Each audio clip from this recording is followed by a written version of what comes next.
So we're going on a field trip. Have any of you guys ever seen those uncontacted tribes in Brazil? You've heard of them before? Yeah, there are these tribes in Brazil that it's exactly what they sound like. They've never been contacted by civilization. They're still out there. You can go read about them. There are actually laws in Brazil that say you can't fly airplanes over certain parts of the Amazon forest, because doing so, these tribes who've never seen modern humans before, I mean, I shouldn't say that, because there are modern humans. I mean in the civilizational sense, not in the formative sense.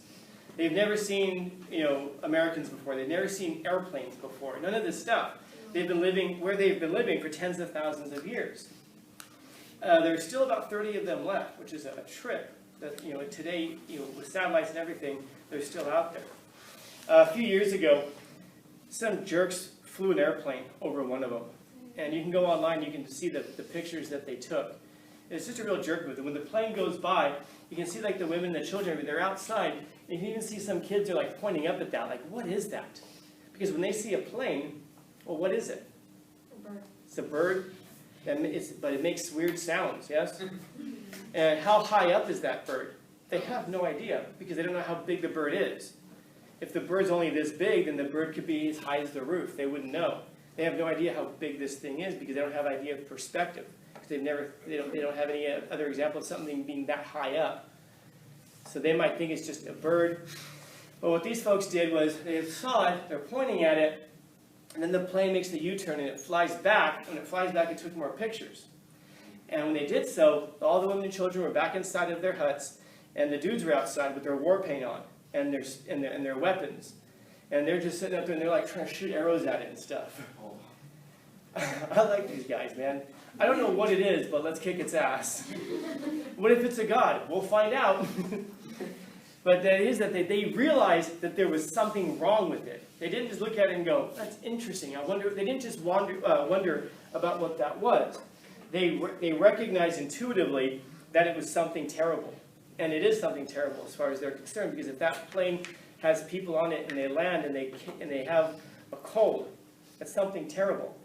They show up and they have knowledge of a world completely outside of where they are.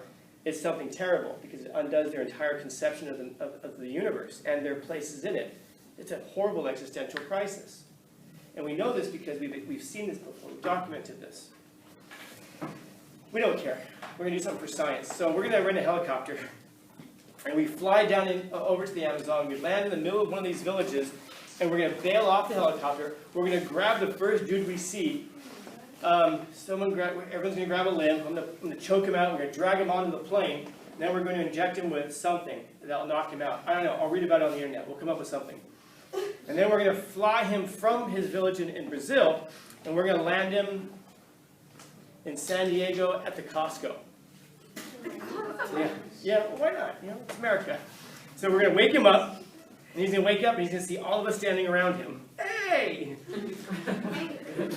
Now, we all look different. We look very different. Even those of us who look alike look different. And this guy who has never seen people outside of his tribe before, he's never seen an unfamiliar face before. He wakes up, and he sees us. And we're like, come on, we're going shopping. So he gets out of the helicopter, he stands on the pavement, which he's never seen before, parking lot, and we walk him into Costco. And as we walk him into Costco, we're not more than 25 feet. We're going to show him the card. Yeah, we're all together. He won't be more than 25 feet into Costco before a jolly round woman walks up to him and says, "Would you like to try some pancakes?" And we're going to tell him, eat. And he's going to take it and eat a pancake for the first time. As we're walking further, someone's going to offer him a bagel dog or something, a piece of a bagel dog, and all kinds of fancy American cuisine as we walk through Costco. Now, this guy, it's interesting. He's never had food handed to him before. The food that he has always been hunted or it's always been grown. It's never just been handed over to him. So everything about this experience is new. But he likes it. He likes it. So he decides to hang out. Him and I are going to become very close and end up going to law school together. So he learns the language. He goes through school. He becomes a lawyer. A very successful one. More successful than me? No, well, you're going to mentor him. So whatever success he enjoys is entirely due to your brilliance anyway. But what if he misses his Yeah. word on that? So it's going to be doubly rewarding. So one day he's walking out to his car. He's got a BMW, a 5 Series, because you're driving the 7, and he hits it. But in the meantime, something has happened. We had our 10-year reunion here, and we're all meeting up, and you guys are all 10 years older, but of course I look 10 years younger because it's my story. And then we're talking, and someone's like, "Dude, remember that time we grabbed that dude out of the rainforest in Brazil and brought him to Costco? And then we left him at the trolley station. Whatever happened to that dude?" And then we're like, "Oh, yeah, we got him a little trolley pass and said, 'All right, man, go home.'" We thought that was funny for some reason. And then someone's like, "Dude, he's working with Ariana. She's at her law firm." "Really?" "Yeah." And then someone, because it's a 10-year reunion, is a little drunk and is like, "Hey, let's put him back." And we're like, "Dude, that'd be funny. Let's go put him back." So we were at the helicopter again, and we show up at the law firm, and as he's walking out at night, he gets his car keys. We bail out from behind the bushes and we jump on the dude. Same thing. Everyone grabs a limb, we choke him out, we drag him on the helicopter, we give him the same injection, we fly him all the way back to Brazil. And then we land in the middle of the village, we roll him out of the helicopter, and then we take off, and we're all high-fiving each other. We feel like, yeah, it's funny. So he wakes up, like, "Where the hell am I?" And the villagers all come running over to him. And they're grabbing him, and just like that initial kind of chaos of us all looking down at him and him not understanding what we're saying, he's hearing or whatever the hell. And then but that's what he hears. He recognizes a couple of phrases maybe, a couple of syllables, but it's been so long since he's heard this language. What's that? I didn't help with the kidnapping and sending him back to Brazil. I wasn't there. Okay, yeah, all right. Yeah, sounds just like a lawyer, denying responsibility. You're already halfway there. And so he doesn't understand what they're saying because it's been so long since he's encountered this language. He can piece some words together, and after being there for a little bit of time, he can start to reacclimate himself to what the language was. And after a while, they finally ask him, "What happened to you?" So he says, "You're never going to believe this. I got into the helicopter, and from the helicopter, what's a helicopter?" Where do you start? Yeah, the bird with swinging wings. Oh, so you got to a bird that was swinging wings. They don't even have metal. You can't say a metal bird. Yeah, the bird with swinging wings. Okay. All right, so the bird with swinging wings took you into its belly. Yes, and then I flew over a vast ocean. What's an ocean? Oh, God. A lake. Millions of square miles. Oh, I don't know what million means. A mighty lake. Okay. Like a lake for the gods. Yeah, like a lake for the gods, where the gods would swim. Sure, whatever. And then we flew to a place called Far Away. There's a place called Far Away.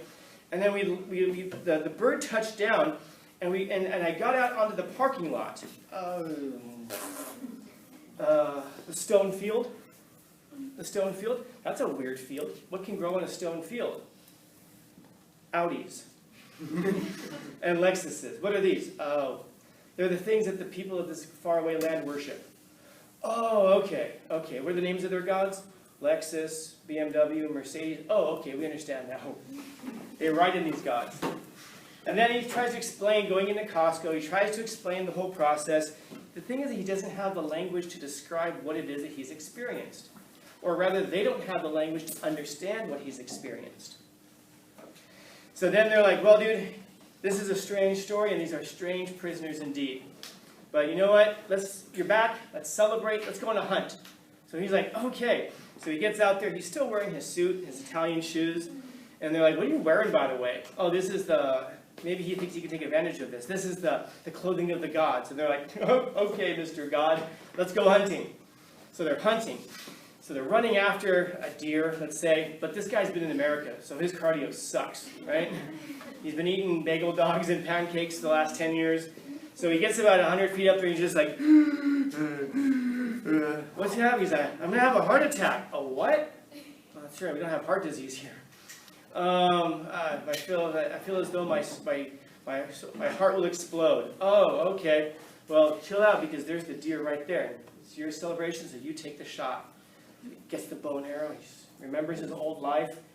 And then, and the arrow just goes off in the distance, and they all start laughing at him. Dude, what the hell, man? You're wearing stupid clothing. You can't run anymore. These things on your feet. Well, you can't shoot straight.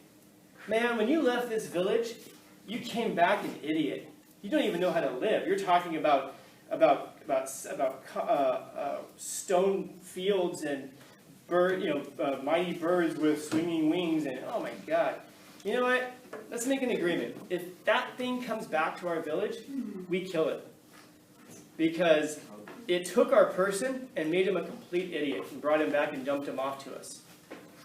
The thing is that our friend has seen a world that he can't explain, and because he can't explain it, the people in the village think he's a fool.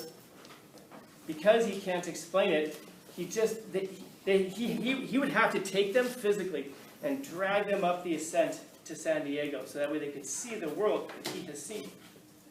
Because otherwise they have no ability to comprehend it. He has no ability to express it. Because the thing that he has experienced is ineffable. It's beyond language. It's only found in the realm of experience. So now this person stays awake at night. I guess that was actually a perfect analogy. But this person stays awake at night, and he knows that there's something greater out there because he's experienced it. And he's experienced it in a way that nobody around him can understand. Remember that there's a distinction between being alone and being lonely. There's a distinction between being knowledgeable and being able to explain it. Dramatically different things these are. So he lays awake at night, unable to explain what he's experienced, unable to connect with any human being because his experience is so far beyond their understanding that at this point, he really is alone. But he does know that there's something greater out there. And this gives him the opportunity now to look at those stars in a way that nobody else in that village can. Because he knows that each of those stars is a sun, it has a solar system, it has planets, and that there's a universe far beyond. And that gives him a sense of understanding and perspective and hope that nobody in the village can have. They're ignorant, and they're happy in their ignorance, and that's fine. There's nothing wrong with that. But there are things in life that you cannot encounter and come back the same. You can't. And some of you are going to experience this, by the way. I promise you. You're going to go off to school, maybe. You're going to have experiences in life. And then you're going to show up back home, and you're going to try to relate to your old friends, to your family, and there's going to be a disconnect. And the disconnect is there because you've seen things, and you've experienced things that have changed you. And those changes maybe make it difficult for you to connect with them, to explain to them. Because you know more. And this can lead to loneliness. This can lead to isolation. Of course, you'll have other friends and other people who you can connect with on those levels. But perhaps that's part of growing up, is exiting the cave. You know, maybe going back and trying to share it with others. Well, like I said, you can go back, if you make people laugh, you'll be a comedian and you'll make millions of dollars. And if you don't, you'll be a philosopher and you'll drink hemlock. Questions? Comments? Concerns? Complaints? Criticism? Yes?